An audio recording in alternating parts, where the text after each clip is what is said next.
बेवकूफ बना रहे दुनिया को। बहरकैफ तो वो सबसे ज्यादा अभी जो हादसा हुआ ट्रेन का, सबसे ज्यादा लोग डब्बे के उसी हिस्से में मरे हैं जहां लेटरिन और बाथरूम और गेट की जगह वहीं पर लोग बैठे हुए थे। 70-72 लोगों की सीट होती, 200-200 लोग बैठे हुए थे। लुक़्मा अजल बन गए। आप सदका कीजिए। आपका बच्चा बाहर जाता है कमाने के लिए तो कम से कम दिन में 10 रुपए या 5 रुपए सदका कीजिए।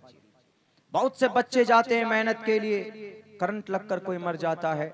अभी पिछले 6 महीना पहले सड़क पर जा रहे हैं, बिल्कुल सेफ जोन में जा रहे हैं, पैदल साइड पे जा रहे हैं काम करने के लिए, एक डंपर आया, आकर कहीं नहीं उसी उन्हीं लोगों के ऊपर आके पलट गया, उतर गया। बताइए। तो इसीलिए अस्सदक़तु तरुद्दुल बला, सदका बड़ी बड़ी बलाओं को टाल देती है। इसलिए सदका किया कीजिए उनके नाम का, अपने बच्चों के नाम का, अपने शौहर के नाम का, अपने भाई के नाम का। आपकी सदका उन्हें बचा सकती, कोई और नहीं बचा सकता। ये तो ढोंगी लोग हैं जो बोलते हैं हम भविष्यवाणी करते हैं। कहाँ गया ये धीरेन शास्त्री की भविष्यवाणी? मैंने तो कहा था अभी कलकत्ता के जलसे में, हमने कहा कि तुम भविष्यवाणी करते हो मूर्ख आदमी, तो भविष्यवाणी कहाँ चली गई? तुमको तो पता चल जाना चाहिए कि बालेश्वर के अंदर में 2 ट्रेन का हादसा होने वाला है। फौरन फोन करके कहते, अपने मोदी जी को कहते, अमित शाह जी को कहते कि सर बालेश्वर में ट्रेन हादसा होने वाला है। दुरंतो और वो कोरमंडल दोनों अच्छी ट्रेनें हैं, एक्सप्रेस है। बालेश्वर से 20 किलोमीटर की दूरी पर वहां हादसा होने वाला है। सर कुछ ना कुछ कीजिए। होना चाहिए था, लेकिन ये बेवकूफ बनाते, इन्हें अपना पता नहीं होता कि उनके साथ क्या होने वाला है। नहीं, हमारे पास दिव्य शक्ति है, तो तुम्हारी दिव्य शक्ति कहां चली गई थी? फिल्म देखने या सो गई थी? दिव्य शक्ति को भेज देते। दिव्य शक्ति का मतलब यह है कि बैठे बैठे अपनी दिव्य शक्ति से, अपनी ताकत से, जिसको बोलते हैं सुपर ताकत, जिसको बोलते हैं कि सुपर पावर, उसको बोलते हैं दिव्य शक्ति। यहीं बैठे बैठे से कहां पर क्या हो रहा है दुनिया के अंदर, उसको अपने कंट्रोल में कर लेना। लोगों को बेवकूफ बनाने के लिए दिव्य शक्ति का दावा करते हो। तुम्हें कुछ नहीं पता, जाहिल और अनपढ़ गवार, स्क्रिप्टेड होता है तुम्हारा लोगों के सामने। एक आदमी है आकर के उछलता है, कूदता है और कहता है कि मार लगाया जाए, मार लगाया जाता है। उछलता है, कूदता है पागल के तरह, माइक उठाकर बात करता है। वाह भाई वाह, पागल भी है, लेकिन उसको कैसे पता है कि माइक पे बात करूंगा तो आवाज जाएगी? ये अक्लमंदी कहां से आ जाती 2-3 सेकंड पे? लोगों को बेवकूफ बनाते। अगर यकीनन तुम्हारे अंदर दिव्य शक्ति है, दिव्य शक्ति उसको हासिल होती है जो प्रार्थना और पूजा करते करते करते जिनके पूरे बदन के अंदर वाल्मीकि जम जाता है। जैसे रत्नाकर वाल्मीकि ने परिसर में किया था, इबादत की थी, श्री रामचंद्र जी के नाम का माला जपा था, तब जाकर 1100 साल तक एक दरख्त के नीचे बैठकर ईश्वर के नाम का उन्होंने माला जपा था, तब जाकर कुछ शक्तियां उनके अंदर आई थी।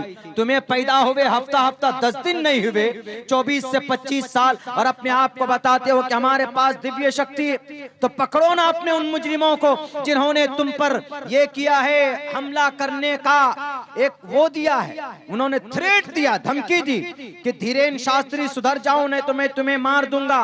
तो वह FIR करके पुलिस वाले को क्या कहता है? पुलिस वाला, भैया हमको कुछ अज्ञात लोगों ने धमकी दी है, तुमको दिव्य शक्ति है, तुमको कंप्लेन करने की क्या जरूरत है? तुमको तो पता चल जाना चाहिए कौन सा आदमी है जो हमको धमकी दे रहा है। जाकर फौरन पकड़ लेते, लेकिन नहीं, बेवकूफ बनाना है। ये सन 2024 की तैयारी। इसीलिए इन लोगों की बातों पर ये दुनिया के लोग, हमारे भारत के लोग बेवकूफ बन जाते हैं। इसलिए मैं अपने हिंदू भाइयों से कहता हूं कि इन पाखंडी लोगों की बातों पर मत आइए, अपने शास्त्र पर अमल कीजिए। आपका शास्त्र आपको ओपनली कहता है, रुद्रवो गिरीवा अश्रयत पिशाचा एवं ब्रह्मा द्विषो जही प्यारु नाम पर जाम जही तुवम तूर्य तरुषतः एवं ब्रह्मा द्विषो जही। जो शास्त्र को नहीं मानता, जो ब्रह्मा को नहीं मानता, उसका सर तन से जुदा कर दो। यानी इसका मतलब यह है कि शास्त्र को मानो, अपने ईश्वरीय ग्रंथ को मानो। ये धीरेन शास्त्री झूठा है, लेकिन तुम्हारा शास्त्र अच्छी रहनुमाई करेगा।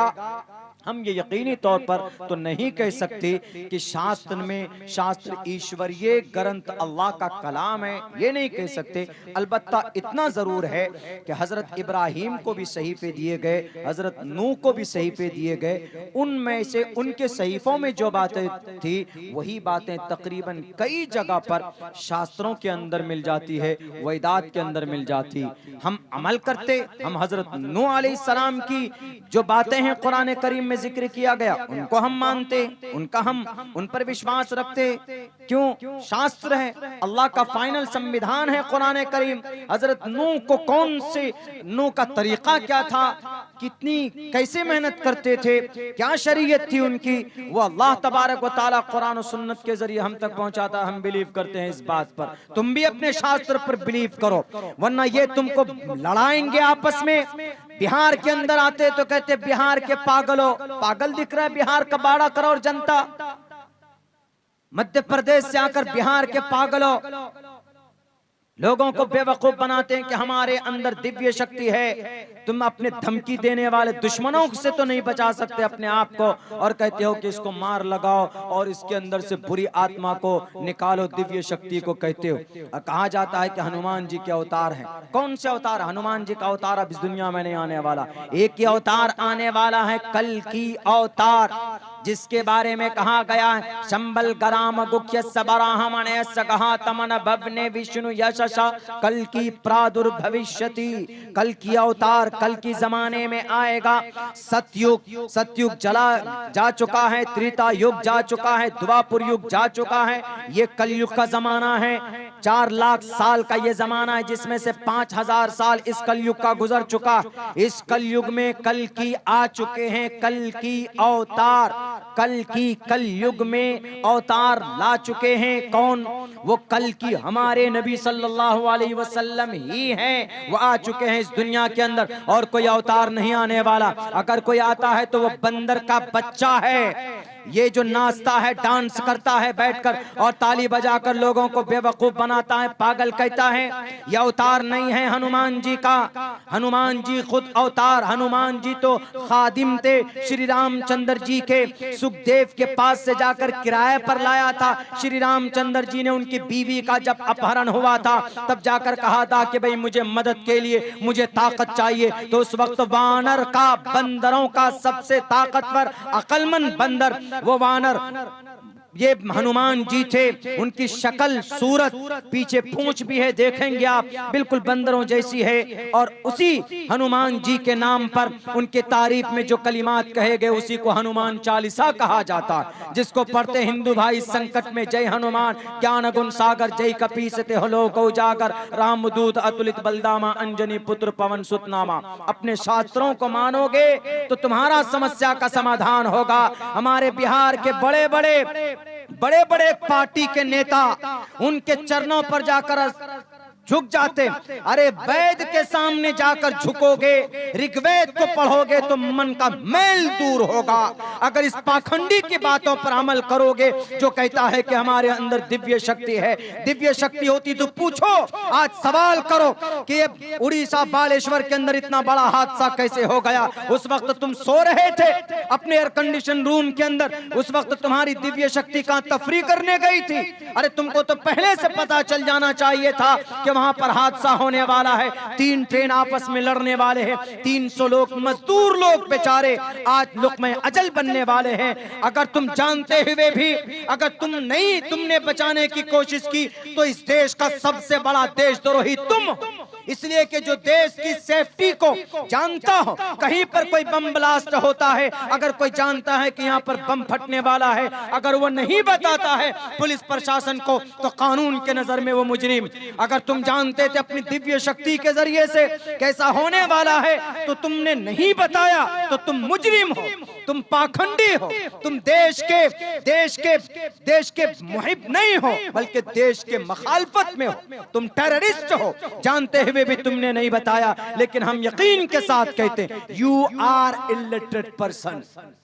जितने श्लोक मैं तुम्हारा जानता हूं धीरेन शास्त्री जी, तुम कयामत की सुबह तक नहीं बता सकते। जितने मर्तबा तुम्हारे गीता को मैंने पढ़ा, 3 मर्तबा अब तक मैं अध्ययन कर चुका हूं पूरे गीता का, और कम से कम 3 मर्तबा वेदात को पढ़ चुका हूं, 3 मर्तबा सातों शास्त्र को पढ़ चुका हूं, एक मर्तबा 18 पुराण को देख चुका हूं, अपने नजरों से गुजर चुका। मेरे लाइब्रेरी ऑफिस के अंदर चले जाइए, मेरी गैर मौजूदगी में ये सारी किताबें आपको एक तरफ से रखी हुई मिलेंगी। महाभारत हो, श्रीमद् भगवत गीता हो कि रामायण, पढ़ो शास्त्रों को तो ईश्वर का पता मिलेगा तुम्हें। अपने पाखंडी नेता के कहने पर, उनके नोटों पर पलने से दिव्य शक्ति नहीं आ सकती। दिव्य शक्ति आती है अल्लाह की इबादत से। कश जिसको बोलते हैं हम लोग। बहरकैफ हमें यही बात कहनी थी आखिर में, हमारे समाज के माँ और बहनों और समाज के जिम्मेदार लोगों, हमें भी अपनी जिम्मेदारी पूरी करनी होगी। समाज के बहू बेटियों को भी अपने बच्चों के लिए, अपने भाई के लिए, अपने शौहर के लिए भी फिक्रमंद होना होगा। इंशाअल्लाह हमारे समाज के बहू बेटी अगर कुछ मेहनत करेंगी तो ज़रूर माशरे की इस्लाह भी होगी, और हमारे समाज के गार्जियन लोग अपने बच्चों के बारे में फिक्रमंद होंगे तो इंशाअल्लाह हमारे बच्चे भी अच्छे होंगे। हमारे बच्चे अगर नेक और साले हुए तो कल क़यामत में इंशाअल्लाह निजात का ज़रिया हमारा यह बच्चा होगा। अल्लाह से दुआ करता हूँ कि अल्लाह तबारक व तआला हम तमाम मुसलमानों को कहने सुनने से ज़्यादा अमल की तौफीक अता